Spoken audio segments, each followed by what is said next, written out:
இன்னைக்கு என்ன செய்யறது? கஞ்சி தான் இருக்குது. சரி, அதுக்கு ஊத்திக்கிறதுக்கு நம்ம கத்தரிக்காய் குழம்பு செய்யலாமா?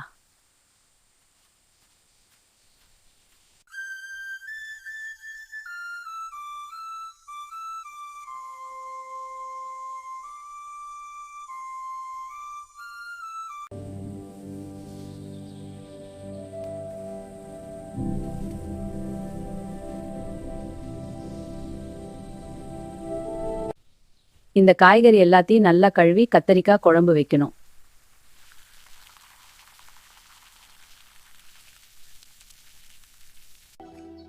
வெங்காயத்தை நல்லா நறுக்கணும், அப்போதான் குழம்பு ருசியா இருக்கும்.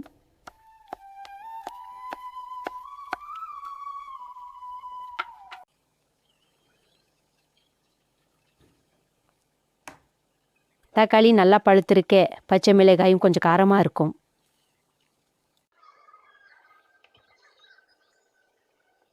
கத்தரிக்காயை முழுசா வச்சு தான் கீறணும், அப்போதான் குழம்புல நல்லா வெந்துடும்.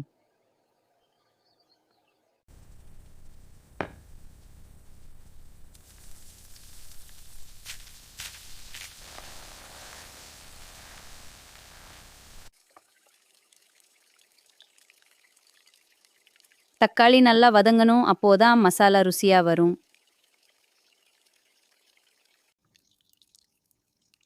புளி கரைச்சி ஊத்தினாதான் குழம்புக்கு சரியான ருசி வரும்.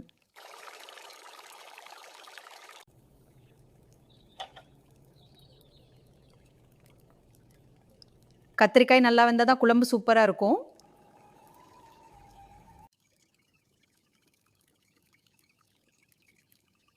ஆஹா, கஞ்சிக்கும் இந்த கத்திரிக்காய் குழம்பும் செம்மையாக இருக்கு. ரொம்ப அருமை.